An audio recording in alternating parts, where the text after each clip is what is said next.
Hi, I'm Mary Kopczynski, the CEO of Regulator. Welcome to this week's Regulatory Roundup, now hosted in quarantine with my 3-year-old after our 18-hour, scary, snowy, windy trek till our flight finally landed this morning at 3 a.m. I was excited because I went through the alerts on the flight last night and there weren't that many. But then this morning, we all woke up to Monday's back to work from the regulators, and we've clearly already kicked off the new year. The regulator of the week is the Colorado Department of Regulatory Agencies, the Division of Banking. They are hosting a set of hearings in February that I think are going to be interesting. They're proposing new rules for trust companies, commercial banks, and money transmitters. And for those of you who don't know, money transmission rules are part and parcel of the crypto world, so you may want to check it out. The topic of the week is climate financial risk again. The French financial regulators, the ACPR and the AMF, published their second report on the monitoring and evaluation of the commitments made by financial institutions in Paris in relation to climate issues. Also, the Hong Kong Monetary Authority published the results of its pilot climate risk stress test. The results showed that under extreme scenarios, the climate risk could potentially cause significant adverse impacts on the banking sector, and that banks need to take early action to manage them. However, the banking sector remained resilient to climate-related shocks given the strong capital buffers that were built by banks over the years. The HKMA also put out a guide on how the banking industry can contribute to efforts in tackling climate change. In Compliance Corner, FINRA put out a few regulatory notices, one on broker-dealer and investment advisor renewal fees. The other alert announces the update of the interpretations of financial and operational rules that are embedded in the SEC rules. So for those of you doing like collateral, 15C33 and 15C, the 15C3 somethings, you might want to go read that FINRA requirement. The European Systemic Risk Board put out an interesting alert this week about central counterparties known as CCPs to test whether the margining practices have been sufficient.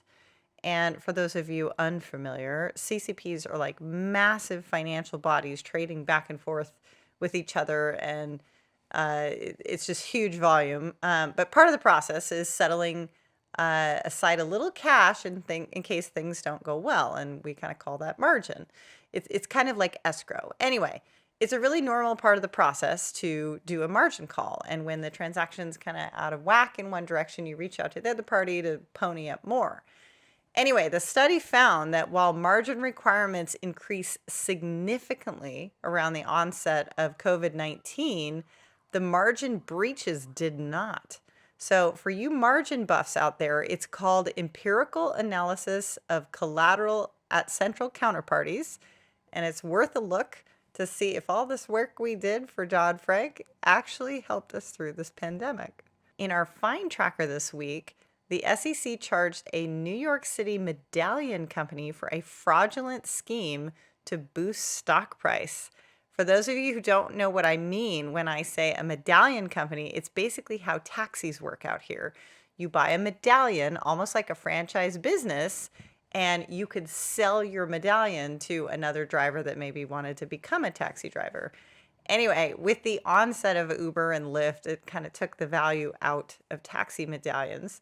And apparently this company that sold medallions got nailed because they hired a media company to make them look like a great investment when in fact they were probably not. And the media company is also in trouble. Washington State Attorney's Office had an interesting conviction of a Seattle company and owner convicted of a 10-year water pollution scheme. The company was already in big trouble from the EPA after it was caught polluting water, and of course they apologized, promised they would fix it, paid the fine. Well, the EPA went in again and caught them still polluting. And so once again, sorry, we'll fix it, we pay the fine.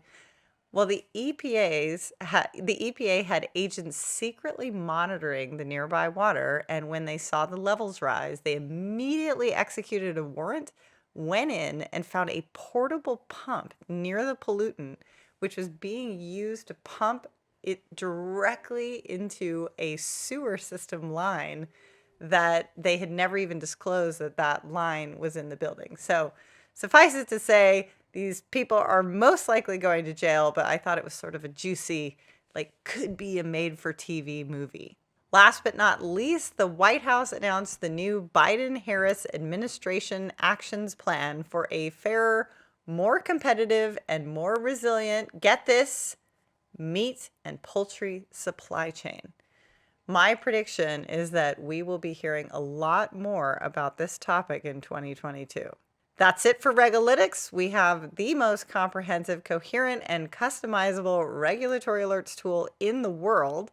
Come and see why company after company is transforming their compliance with this kind of transparency. And I will see you again next Wednesday.